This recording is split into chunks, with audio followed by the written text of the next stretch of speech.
Today we'll start a new lecture series.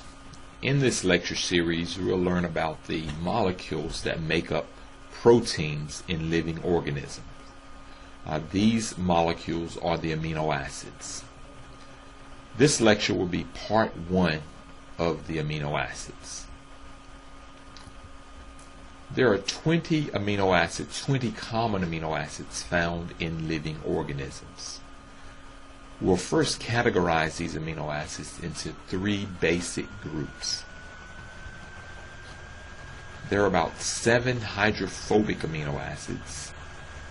There are about 9 hydrophilic amino acids and about 4 amphipathic amino acids. Secondly, we'll draw the structure of these amino acids, and when we do this, we will discover that part of the amino acid remains constant while another part of the amino acid varies or changes from amino acid to amino acid. And you'll have to learn these subtle changes, and this is where your understanding and knowledge of organic chemistry will be very beneficial.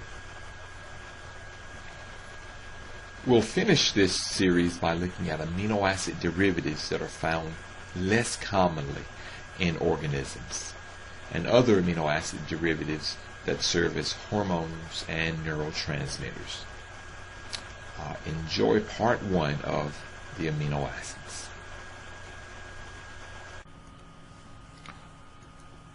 Okay, let's look at the basic amino acid structure. All 20 amino acids have a basic structure, and that structure looks like this.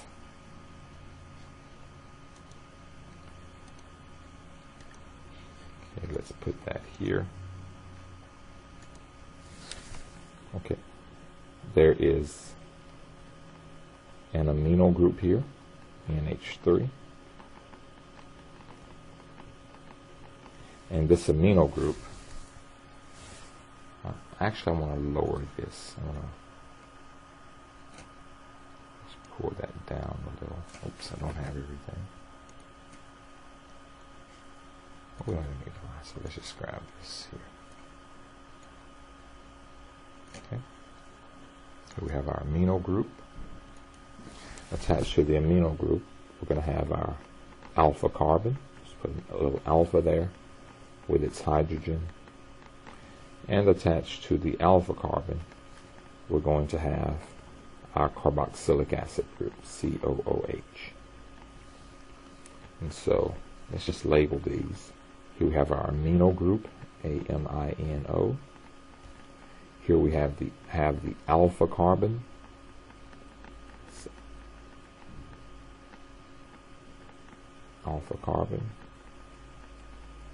and here we have our carboxylic acid group.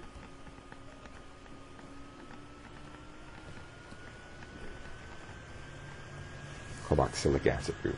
And for this reason, because we have these 3 entities here, these are called, all of these are going to be called alpha amino acids. These are alpha amino acids. Now, and this is common among all 20 amino acids.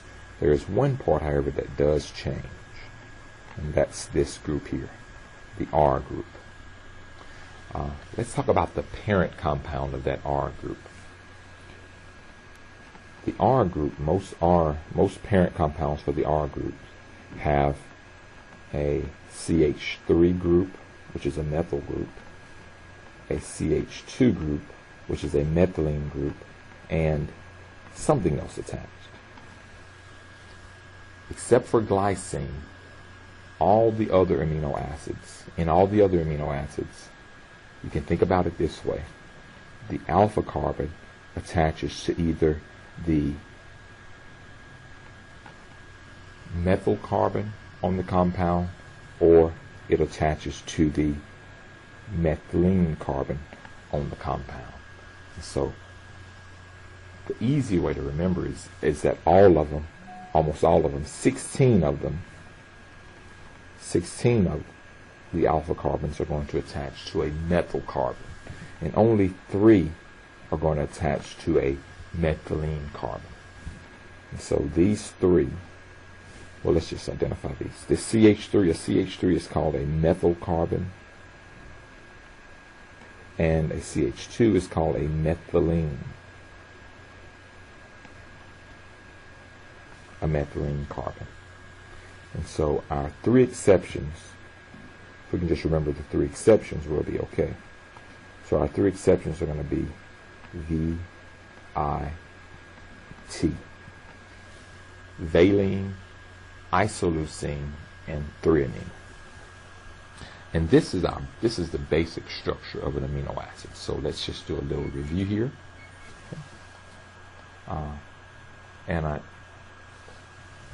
An alpha amino acid has an amino group, and I didn't indicate here, this has to have a charge here because there's an NH.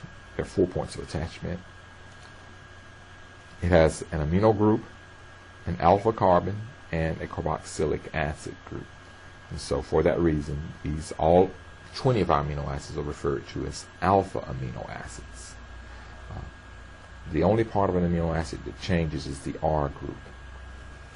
The parent compound for the R group is going to, most of them will have a methyl group, a methylene group, and something else. 16 out of the 20 times, that alpha carbon is going to attach to the methyl carbon of the parent compound. And of course, you would lose one of these hydrogens. 3 of the times, the alpha carbon is going to attach to a methylene carbon in the parent compound. And of course, you would lose one of those hydrogens. And those 3 exceptions are going to be VIT, valine, isoleucine, and threonine. And this is the basic structure of our amino acid. On this clip, we're going to list the 6 hydrophobic amino acids. There are only 6 of these. So we're just going to simply list them here. We have glycine, the simplest of all the amino acids. Alanine, I-N-E. Leucine, L-E-U-C-I-N-E.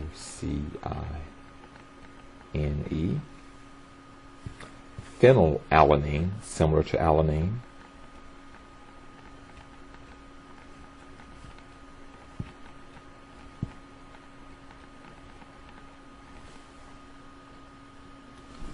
Proline, the amino acid proline is the only circular amino acid.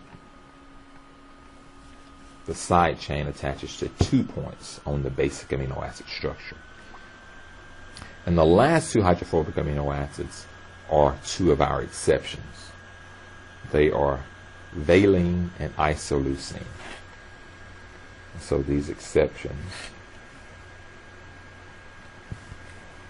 are valine and isoleucine.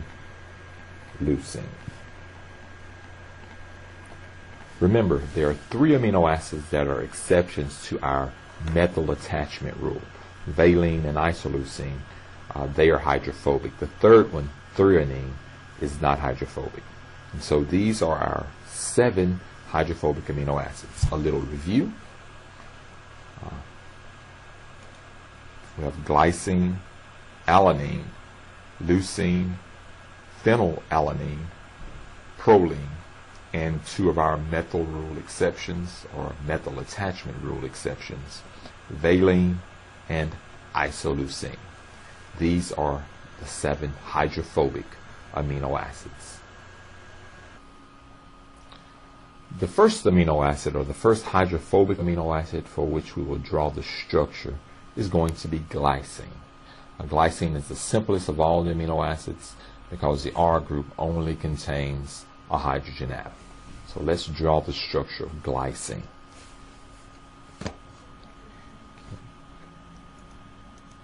Let's get ourselves ready here.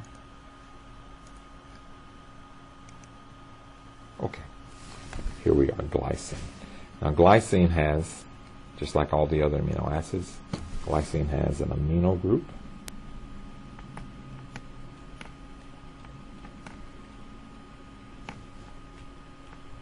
And this amino group has a positive charge because the nitrogen is attached to has 4 atoms attached to it. Then we're going to have our alpha carbon.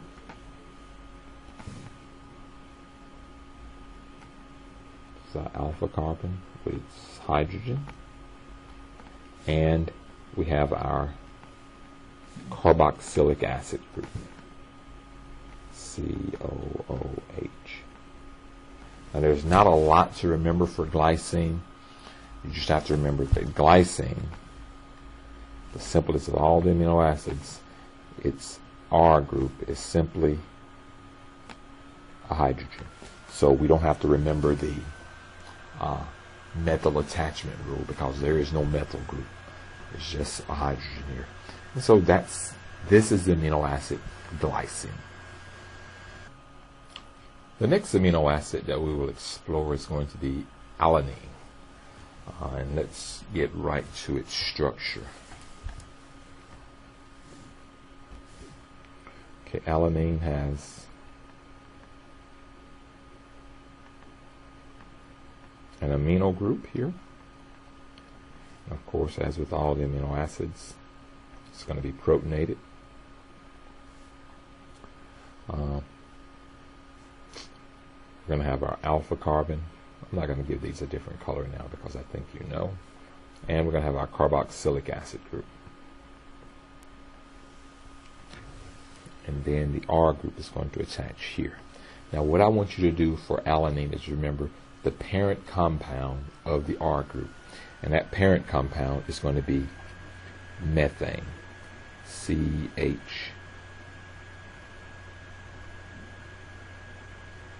CH4. Or you can write it like this, CH3H.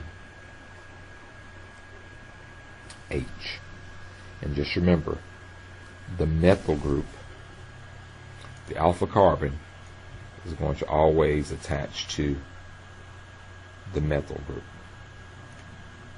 That doesn't want to work there. Okay, that's all together. The alpha carbon is going to attach to the methyl group. So let's just put us another one over here. And so the structure of alanine is CH3 here. And so this group, this compound is methane, and the CH3 attached to something is the methyl group. Methyl group. So what you need to do in your mind is associate. You have to come up with some way of associating alanine with methane. As you can draw a link there, create some sort of link there, you'll always be able to remember the side chain for alanine is methane. Now I've come up with a sentence that you could possibly use. Not a particularly good one, but I'm sure you could come up with something a whole lot better. I just always remember this sentence here. Alabama is met by 4 states. Alabama is met by 4 states. It doesn't matter. It could be 100 states or 1,000,000 states. Again, that part doesn't matter. What you want to, the link that you want to create in your mind is Ala and Met. So, Ala for alanine, Met for methane. Alanine, the parent R group, the parent compound for the R group for alanine is methane. Alabama is met by 4 states. And let's see here. Oh, we have a nice little drawing here. That may help you also. Here we see Alabama met by 4 states. Again, this may be the stupidest way to remember this in the world. And I don't care. You don't have to use this way, but you just need to make a connection between alanine and methane. If you make that connection, this amino acid is very easy to remember. So here we have the amino acid alanine. Hope you remember it. The next amino acid will be leucine. Let's first draw our... Well, no, let's start with the R group, the parent compound of the R group. For leucine, that parent compound is going to be isobutane. So let's draw the structure for isobutane.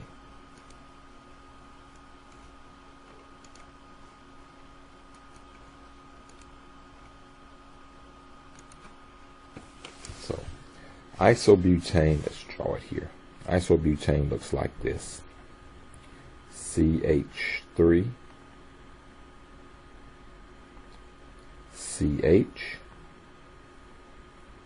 CH3, CH3. Now this compound is, this almost good. Move it up a little. This compound is isobutane.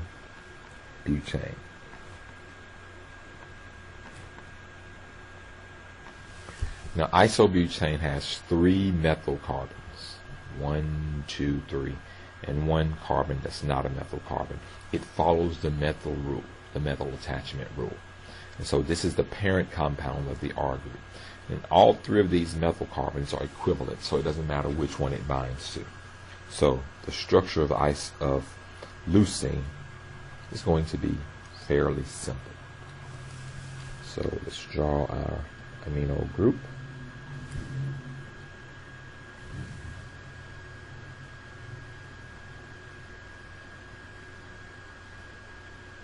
NH,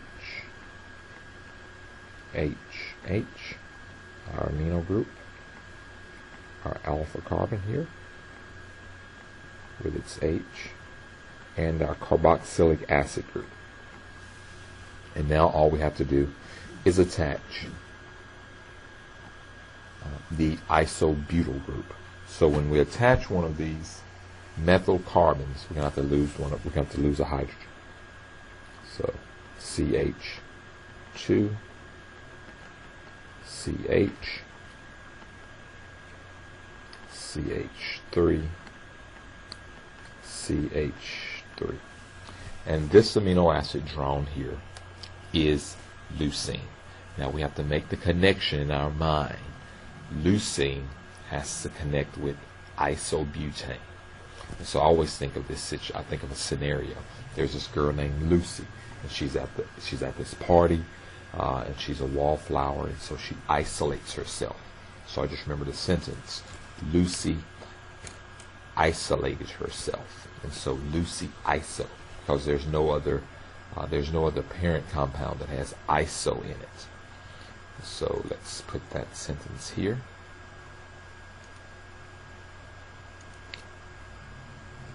I'm actually going to just type this one.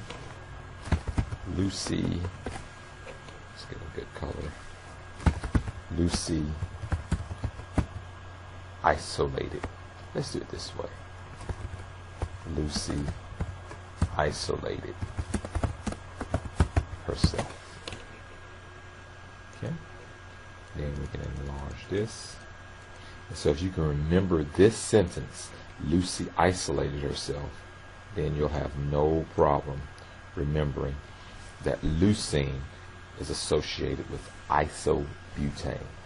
Leucine is associated with isobutane.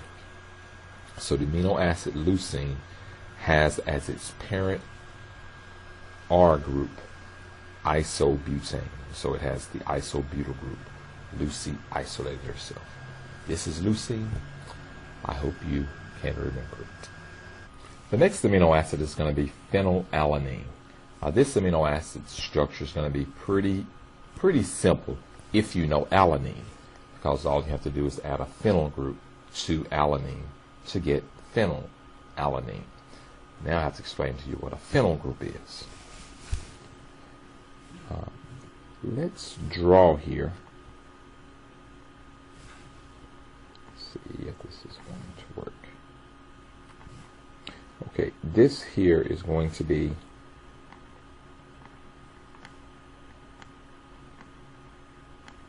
this structure here is, this is benzene.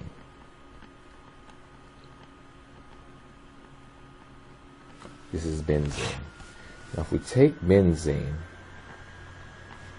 and we'll attach that benzene ring to something like X here, we say now that this is not a benzyl ring that's attached to the X. We call this a phenyl ring. A phenyl group is attached to X. And if we have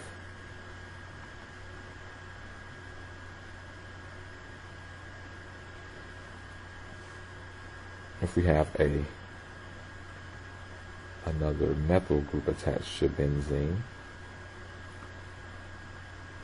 and we attach this to X, we say here now a benzyl group is attached to X. So this is one of the mistakes with organic chemistry. You just have to remember a bit. If it's just a benzene ring attached to something, we call that a phenyl group. But if it's a benzene ring with a methyl group, we call that a benzyl group. And I can tell you now, in biochemistry, you never call anything benzyl anything ever. And so you just need to remember, whenever you have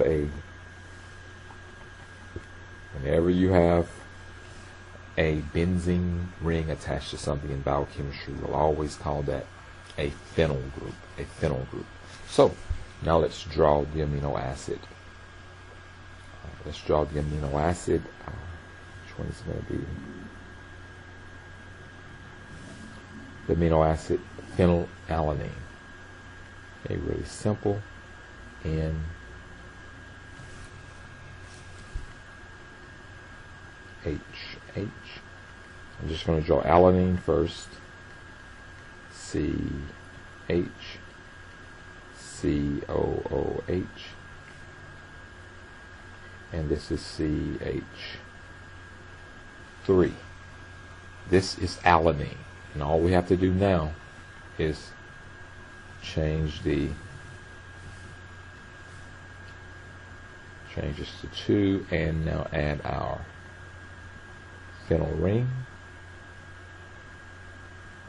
And now this is phenylalanine. A very simple amino acid if you know alanine.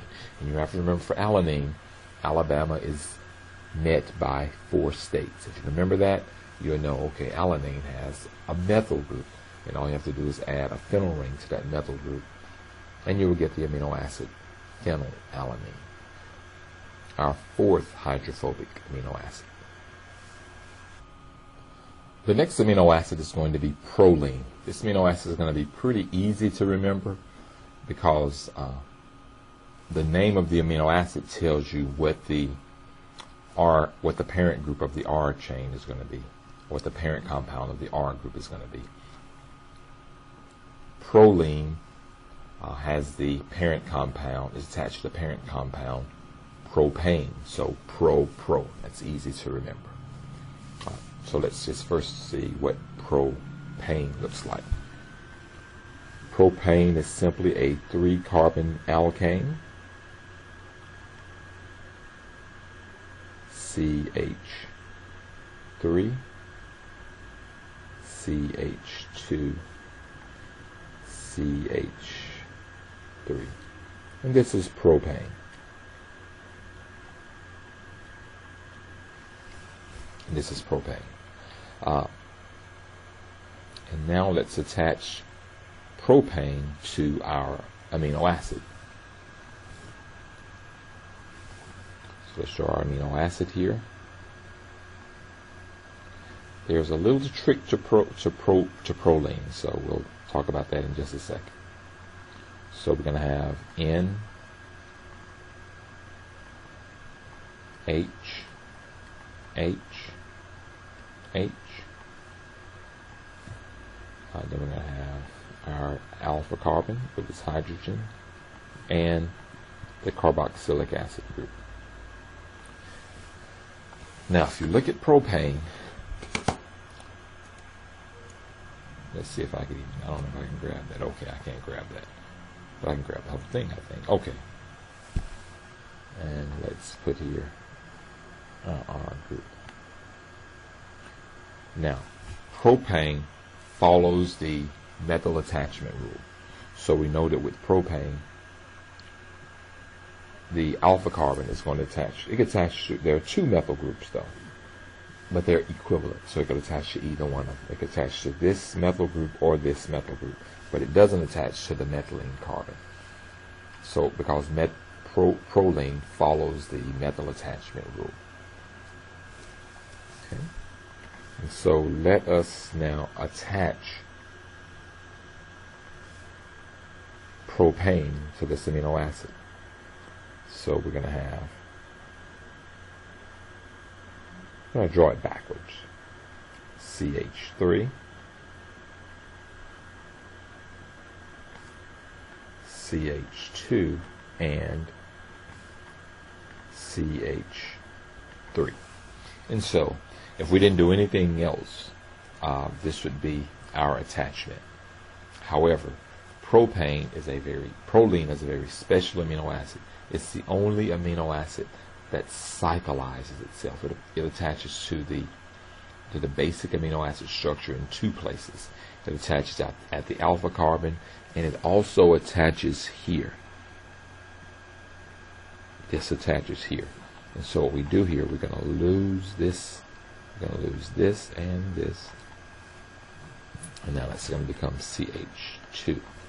And so this is the structure of propane. Propane attaches to the amino acid skeleton in two places. It attaches to the alpha carbon and it attaches to the amino group. So proline is a cyclic amino acid. And that's all you have to remember for it. There's no way you can forget pro and pro. There's no way you can forget that. Proline has propane as the parent compound of the R group. And so here's the amino acid proline. Hope you remember it. Our next amino acid is going to be valine. And the first thing we want to do is identify the parent compound of the R group. And just as with proline, the parent compound is going to be propane again. So let's draw the structure of propane. Propane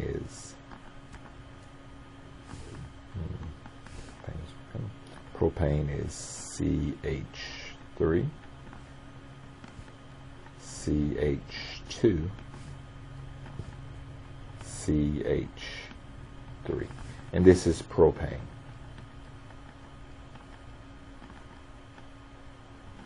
That's the parent compound of the R group. Okay. Now let's draw the amino acid itself, or the skeleton of the amino acid. We have N, H,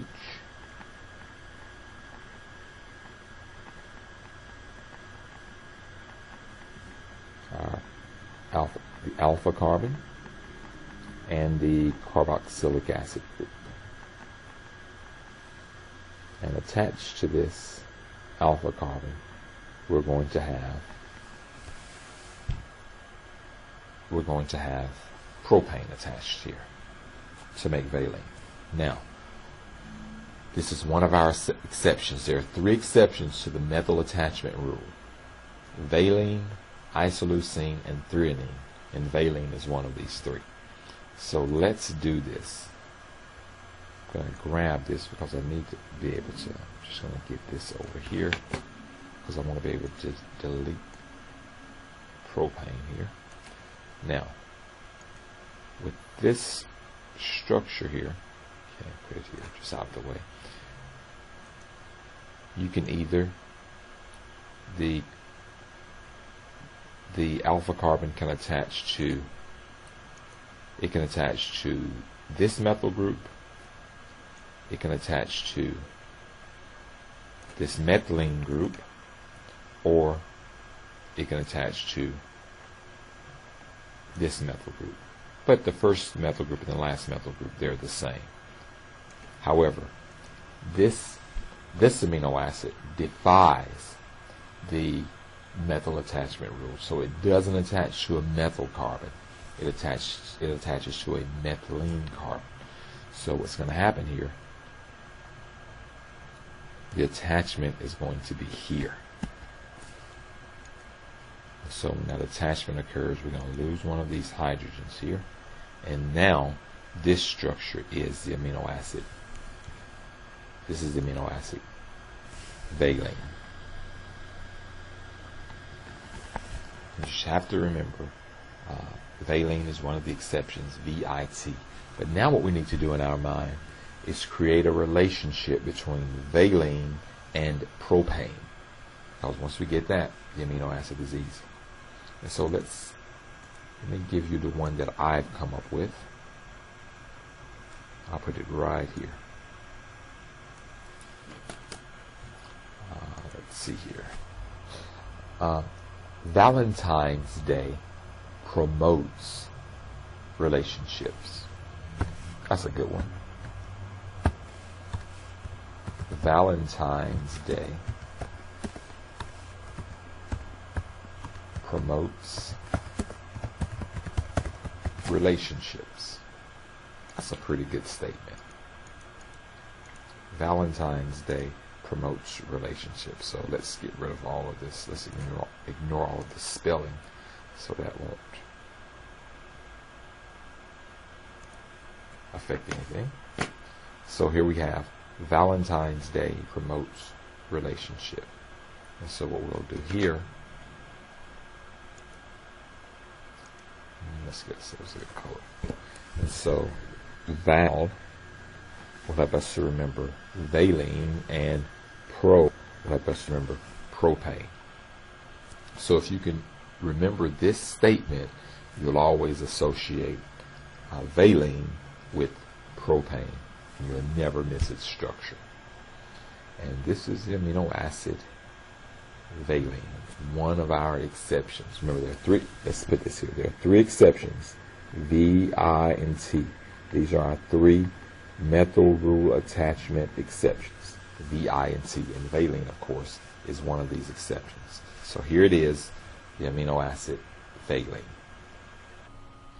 Okay, the next and last hydrophobic amino acid is going to be isoleucine. This is going to be the last clip for this lecture. And so the first thing we want to do, as before, is identify the parent molecule of the R group. And for isoleucine, that parent compound is going to be butane. So let's draw butane. Butane has a structure here. It's just 4 carbons, CH3, CH2. I guess I should put a bond in between these. CH2, CH3. And this is butane. Butane is a 4-carbon alkane. Okay? And remember, isoleucine is one of the exceptions. It falls into the VIT exception. So, and we'll talk about it more later. So let's draw our basic skeleton of our amino acid. So I'm just going to put here NH3 because I think you know that now. CH, COOH. And here we're going to have our attachment point coming from our alpha carbon. Okay? And so what we're going to do now is bring, oh, it even has that connected. So let's delete a few things because we want to be able to work with this. So let's delete a few things here. Okay, I think that's good. And so here we have butane. Now butane can attach to this carbon here, the 1 carbon, or the 4 carbon, they're equivalent. Or it could bind to, those are methyl carbons, or it could bind to a, here, to a methylene carbon. Carbons 2 and 3 are the same. And since we know isoleucine, it violates, just like valine, it violates the methyl attachment rule. So for isoleucine, the methyl carbon, the alpha carbon of the amino acid, does not bind to a methyl carbon. It binds to a methylene carbon. And so this would be the structure if we had all of those. Have to get rid of one of those hydrogens. So this structure here is isoleucine. And just remember, it violates the VIT rule. You want to remember that. So it's part of the VIT exception. Now, one other thing you want to remember about isoleucine is that we have to make a connection in our minds between isoleucine and butane. So I've come up with this. I've come up with a sentence for this one that may be helpful to you. If it's not, just come up with something that works for you. Okay. And the rule I came up with: I sow, like you're sowing seeds. I sow beautiful